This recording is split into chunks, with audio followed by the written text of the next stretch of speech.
নমস্কার, আমি স্বপন। ইভিএম টিভিতে আপনাদের সকলকে স্বাগত। মমতা ব্যানার্জি ওয়াকফ সংশোধনী আইন এটা নিয়ে গোটা রাজ্যের মানুষকে কিভাবে বোকা বানাচ্ছে। এই ওয়াকফ সংশোধনী আইন এটা আইন হিসাবে আসার অনেক আগে থেকেই এটা চালু করে দিয়েছেন মমতা ব্যানার্জি এই রাজ্যে। অর্থাৎ তিনি এটা জানতেন যে আইনের এই সংশোধনগুলো আসছে, তিনি খবর পেয়ে আগে থেকে এই কাজগুলো শুরু করে দিয়েছেন। তার একটা বড় নিদর্শন এই মুহূর্তে ওয়াকফ স্টেট যে বোর্ড রয়েছে তার যে সিইও, রাজ্যের ওয়াকফ বোর্ডের যে সিইও, সেই সিইও পদে তিনি পরিবর্তন করে দিয়েছেন আইন আসার আগে।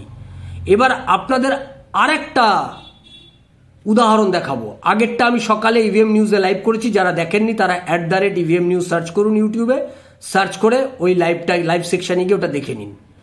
আর যারা এখন দেখছেন, এই যে স্ক্রিনে আপনারা ছবিটা দেখুন, এই স্ক্রিনটাতে আপনারা যেটা দেখতে পাচ্ছেন এটা হচ্ছে নাসিবন বিবি @নবাব খানাম ওয়াকফ স্টেট। আপনারা দেখতে পাচ্ছেন 116/1A বিধান সরণি, কলকাতা 7,04,000 রেসিডেন্সিয়াল বিল্ডিং।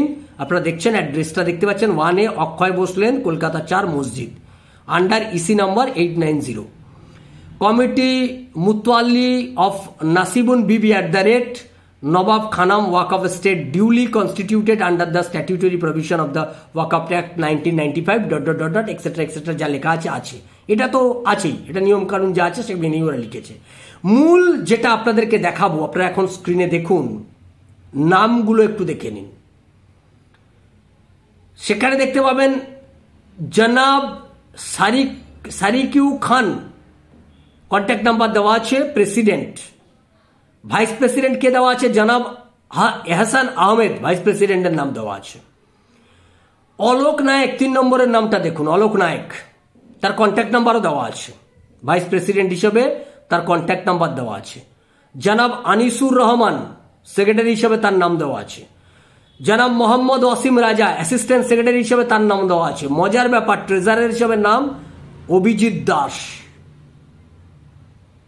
জনাব মোহাম্মদ সাইদ মেম্বার, জাইনুল আফরিন মেম্বার।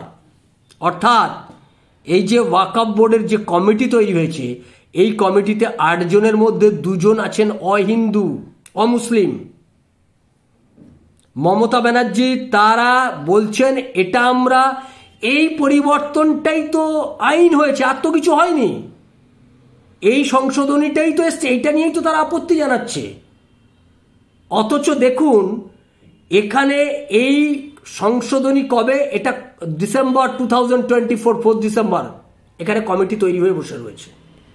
তাহলে যেটা আমাদের রাজ্যে ইতিমধ্যেই তৈরি হচ্ছে সেটা নিয়েই বিরোধিতা করবে কেন? আমার প্রশ্ন ঠিক এই জায়গাটায়। যদি বিরোধিতা থাকবে তাহলে আপনারা এই যে নাসিবান বিবি নবাব খানা ওয়াকফ স্টেটে এখানে 2 জন অমুসলিমকে রেখেছেন কেন? 2 জন হিন্দুকে রেখেছেন কেন? হিন্দুকে রাখা নিয়ে যদি আপনাদের আপত্তি থাকে তাহলে এখানে 2 জন হিন্দু থাকছে কেন? আর সেটা তো তখনও পর্যন্ত অ্যামেন্ডমেন্ট অ্যাক্ট হয়নি, তার আগেই রেখে দিয়েছেন। তাহলে যদি রেখে থাকেন, ভারতবর্ষের এটা যদি প্রয়োজন হয়, নরেন্দ্র দামোদর দাস মোদী, ভারতবর্ষের সরকার, কেন্দ্রীয় সরকার সেই প্রয়োজনীয়তা উপলব্ধি করেই তারা এই অ্যামেন্ডমেন্ট যদি নিয়ে আসে, অ্যামেন্ডমেন্টের মধ্যে যদি সেটা থাকে তাহলে সেটার বিরোধিতা করছেন কেন? আর বিরোধিতা যখন করছেন তখন এই কমিটিগুলো থাকছে কেন? মমতা ব্যানার্জির কাছে প্রশ্ন, আপনারই রাজ্যে কি করে এই ধরনের কমিটি তৈরি হয়? হিন্দুদের নিয়ে ওয়াকফ যে কমিটি, সেই কমিটিতে হিন্দুরা রয়েছে, অথচ আপনারা এটারই বিরোধিতা করে রাজ্যে আগুন জ্বালাচ্ছেন। এই দ্বিচারিতা কেন? এই প্রশ্নটা থাকছে। আমি হিন্দুদেরকে বলবো এই বিষয়ে সজাগ হতে, আর মুসলমানদেরকে বলবো চোখে আঙুল দিয়ে দেখুন এই ঘটনাটা কতটা দ্বিচারিতা চলছে এ রাজ্যে। আসলে মুসলমানদেরকে লেলিয়ে দিয়ে মমতা ব্যানার্জি তার ভোটের রাজনীতির ফায়দা নিতে চায়। আমাদের এই সমস্ত বিষয়গুলোর উপর নজর থাকবে। আপনারা নজর রাখুন ইভিএম টিভিতে। নমস্কার।